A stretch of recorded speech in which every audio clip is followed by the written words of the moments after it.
Hi, PerspectiveWeather.com meteorologist Paul Dorian here on Monday, January 27th. Generally, it looks like the work week in the Mid-Atlantic region and the Northeast U.S. will be quiet, moderately cold, and dry. There are some signs for a storm system this weekend near the Mid-Atlantic coastline, but it's still way too early to tell for certain.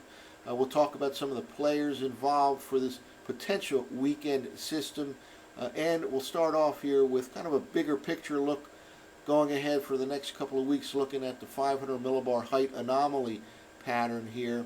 And there are some interesting changes coming by the first week of February. February 1st is Saturday.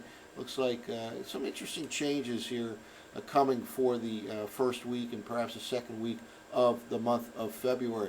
Let's start off by looking at this 500 millibar height anomaly forecast from the 6Z ensemble run of the GFS. First of all, continuation of higher heights than normal across Canada, below normal heights across Alaska, and I've been emphasizing the cold in Alaska, abnormally cold for the month of January. And why is that important? Well, I've been tracking that because there are some signs that some of that cold air will finally spill to the south and east into the eastern U.S. as we transition into the month of February. Kind of look at that over the next couple of minutes here, but let's move forward here. A couple things I want to point out. First of all, there is one impressive wave of energy in the upper part of the atmosphere by the middle of the week, way down in the south central U.S., but that looks like that'll just continue to move basically from west to east here and not have an impact on the mid-Atlantic region or northeast U.S. There it goes off the coastline by the latter part of the week. Then we get into the latter part of the week, and we still have higher heights over Canada, another wave of energy cutting across the deep south here. And here's where things get a little bit interesting, and we'll have to watch this. This is now Saturday morning. Notice a couple things here that favor, somewhat favorable signs for a storm to form over the East Coast. First of all, you always like to see a ridge pop up in the western states for a trough to form over the eastern U.S. It's kind of one of the characteristics of a coastal storm in the east is to see that upper level ridge pop up along the west. Indeed, there's some signs that that will happen here. And let's just keep moving forward here. This is the wave of energy in the upper part of the atmosphere that we'll be tracking over the next few days. And exactly depending on how far south and east it digs, when it starts to make that turn to the north and east, will dictate whether this potential storm can be close enough to the Mid-Atlantic region to cause some havoc this upcoming weekend. We will not have Arctic air in place, so if a storm does indeed form this weekend, it'll be a battle between rain and snow in the I-95 corridor region. Nothing is certain at this particular time. This is Saturday evening forecast map, but again, a nice ridge in the west, nice trough here in the east. The potential does exist. Now let's move forward here. There's that system we'll have to watch for the upcoming weekend. Now we start to turn into next week, and notice the higher heights over, the lower heights over Alaska starts to kind of shove to the south and east, and indeed, that's a piece of the cold air masses that's been stuck over Alaska for a while, and we get quite an impressive trough to form in the eastern U.S. Next week. This is now the first week of February going into the middle and latter part of the week. And notice this flow of air also from the northwest right into the Great Lakes region. This should bring some cold air into the mid-Atlantic region and the northeast U.S. Again, we're talking about the middle or latter part of next week. And here we go, just kind of a widespread below normal height pattern here. And cold air, we'll see in a moment, will extend at this time from Alaska all the way down into the eastern part of the nation. This is towards the latter part of next week. And now we'll go out a little bit farther in time here, and notice this, the trough really continues to dig down here in the central and eastern U.S., a wide area below normal heights, and very interesting pattern setting up here. Here's an impressive trough right here by the end of next week, let's say February 7th or so. There's a lot of potential that time period as well. Well, now let's take a look at the 850 millibar temperature anomaly forecast maps, again using the 6Z ensemble run of the GFS All of these maps, by the way, from tropicaltidbits.com. Relatively chilly conditions here. Seasonable cold along the eastern U.S. as we start off the new work week. Notice up here over Alaska, way below normal. It's been that way for several weeks now. Fairbanks, I know yesterday was as low as about 35 below zero. And let's just keep moving forward here. Now watch ultimately what happens is some of that cold air as we turn into the month of February. Here we are on Tuesday. Still generally normal to below normal in the eastern U.S., but a kind of a quiet week here in terms of precipitation. Still lots of cold air bottled up over Alaska at this particular time. Now we're moving to the latter part of this week, and Friday, and here we are now Saturday morning. Notice 850 millibar temperature anomalies at or slightly above normal here as we start the weekend. Again, if indeed a storm does form off the mid-Atlantic coastline, there will not be an Arctic air mass in place, so it would be a battle to get snow, accumulating snow in the I-95 corridor region. Not impossible by any means, but it'll be a battle, and that's because of a lack of Arctic air in the northeast U.S. as we begin the upcoming weekend. Let's move forward now, and here we go. Notice the Alaska cold still situated there at the end of the upcoming weekend. Cold air mass on whatever storm does form along the east coast, it'll kind of be followed by another reinforcing shot of cold air. Watch this now, all of a sudden start to make a move. Here we are now, a week from now, into the early part of next week, around February 3rd or so.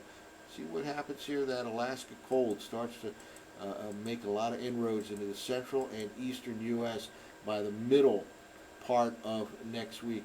Now we're talking February 5th or so, and there's a reinforcing cold air mass headed to first to Alaska, but then we'll watch here. We'll keep moving forward here. This is way below normal here in the mid-Atlantic, the northeast U.S. by the middle part of next week. And keep in mind, we saw an energetic pattern as well, so there could be a storm developing at the end of next week that we'll have to monitor closely, because by that time it may be cold enough for snow in the I-95 corridor region. Here's cold air outbreak number 2 over the northwestern Canada, Alaska, and that too ends up dropping to the south and east.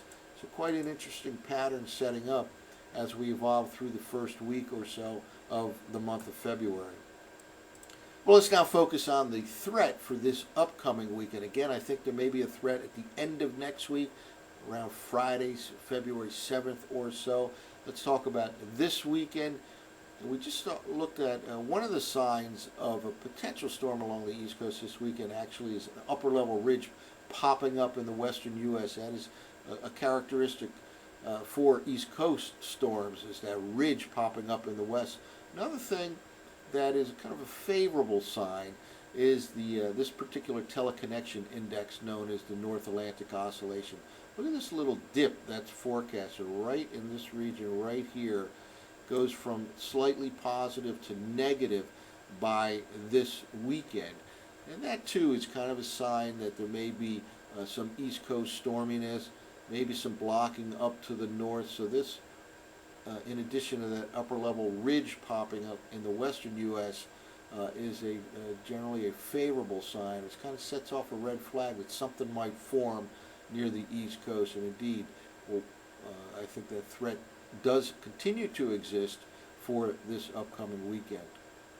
Well, now let's take a look at the 500 millibar vorticity pattern. This is from the operational run of the GFS last night at 6E, and we're starting off the forecast map for this Thursday.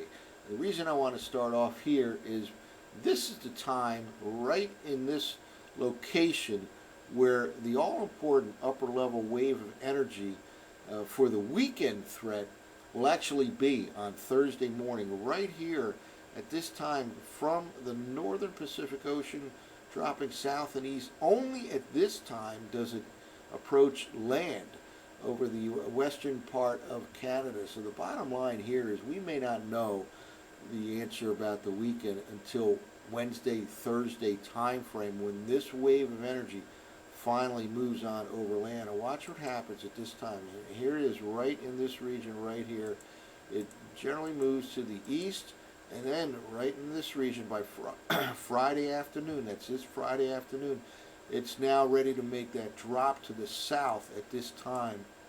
And here it is, that wave of energy that could set off a storm system to develop near the mid-Atlantic coastline. Here we are now by Saturday night, and there's likely to be a storm right in this region at this particular time, but it's still a little too early to tell how close to the coast it'll be and what kind of impact it'll have over the mid-Atlantic region. There is a chance that it could form a little bit too late to have an impact on the mid-Atlantic region. But again, my main point here is that this wave of energy is thousands of miles away right now, and it only reaches the land mass of North America, Canada in this case, Western Canada, by about Thursday of this week, and that's when the models tend to get a better handle on things. And there are multiple waves of energy causing a lot of confusion in the models.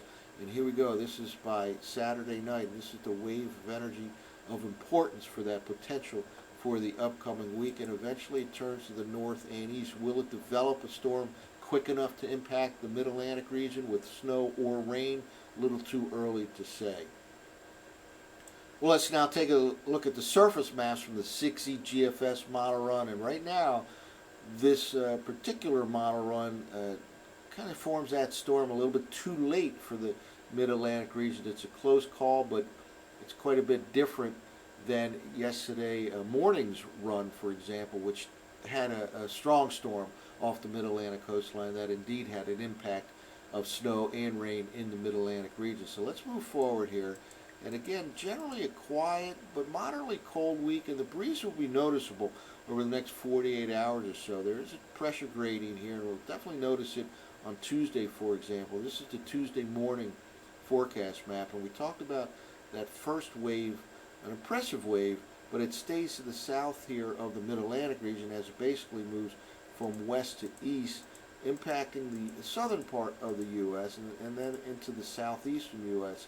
Then we get now into Thursday, and here we go with the formation of some moisture down and along the Gulf states here.